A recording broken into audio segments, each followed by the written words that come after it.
Mapalad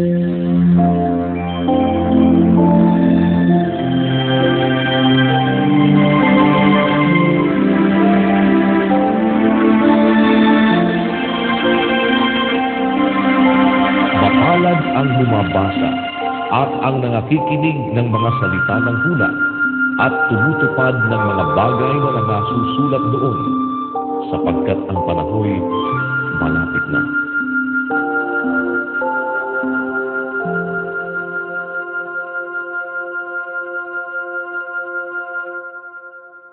Unang Korinto, Kapitulo 10. Sapagkat hindi ko ibig, mga kapatid, na hindi ninyo maalaman na ang ating mga magulang ay nangapa sa ilalim ng alapaap, at ang lahat ay nagsitawid sa dagat.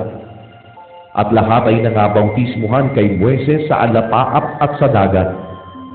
At lahat ay nagsikain ng isang pagkain ding ayon sa Espiritu. At lahat ay nagsiinom ng isang inumin ding ayon sa Espiritu, sapagkat nagsiinom sa batong ayon sa Espiritu na sumunod sa kanila, at ang batong yaon ay si Kristo. Bagaman ang karamihan sa kanila ay hindi nakalugod sa Diyos, sapagkat sila'y ibinuwal sa ilang. Ang mga bagay na ito nga'y pawang naging mga halimbawa sa atin, upang huwag tayong magsipagnasa ng mga bagay na masama, na gaya naman nila na nagsipagnasa.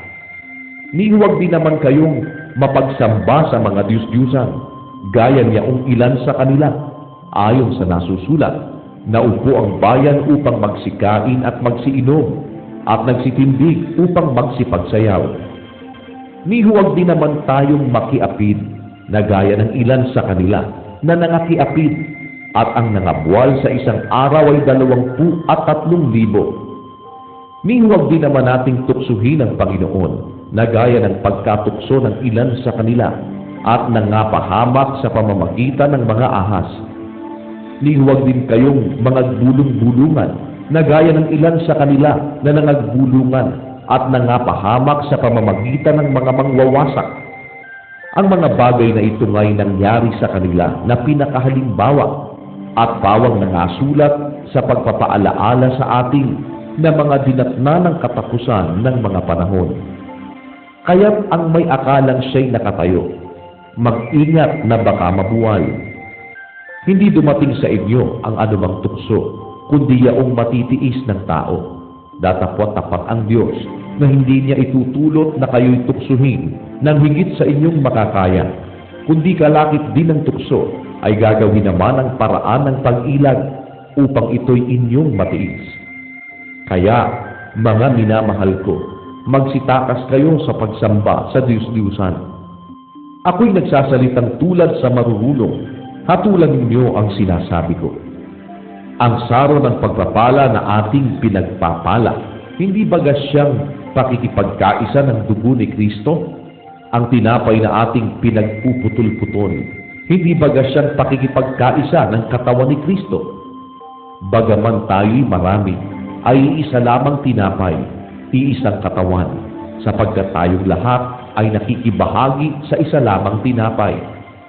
Tingnan ninyo ang Israel na ayon sa laman, ang mga nagsisikain baga ng mga hain ay wala kayang pakikipagkaisa sa dambana? Ano ang aking sinasabi?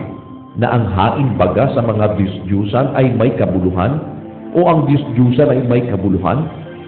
Subalit sinasabi ko na ang mga bagay na inihahain ng mga hentil ay kanilang inihahain sa mga demonyo at hindi sa Diyos. At di ko ibig na kayo'y magkaroon ng pakikipagkaisa sa mga demonyo. Hindi ninyo maiinuman ang saro ng Panginoon at ang saro ng mga demonyo. Kayo hindi maaaring makisalo sa dulang ng Panginoon at sa dulang ng mga demonyo. O minumungkahi baga natin sa paninibugho ang Panginoon? Tayo bagay lalong malakas kaysa Kanya? Lahat ng mga bagay ay matuwid, ngunit hindi ang lahat ng mga bagay ay nararapat. Lahat ng mga bagay ay matuwid, ngunit hindi ang lahat ng mga bagay ay makapagpapatibay. Huwag hanapin ni numan ang sa kanyang sarili, kundi ang ikabubuti ng kapwa. Lahat ng ipinagbibili sa pamilihan ay kanin ninyo, at huwag kayong magsipagtanong ng anuman, dahilan sa budhi, sapagkat ang lupa ay sa Panginoon at ang kabuuan ng naririto.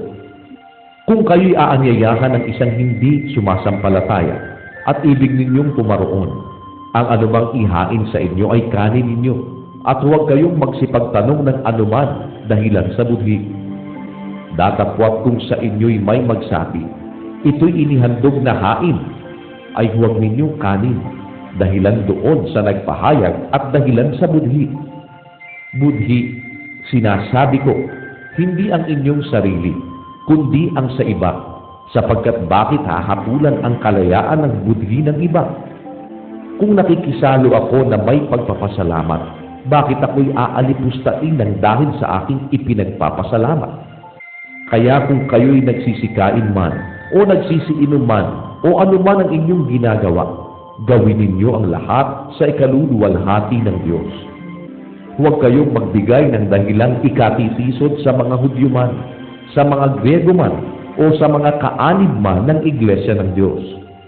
Nagaya ko din naman na sa lahat ng mga bagay ay nagbibigay lugod ako sa lahat ng mga tao, na hindi ko hinahanap ang aking sariling kapakinabangan, kundi ang sa marami, upang sila'y mangaligtas.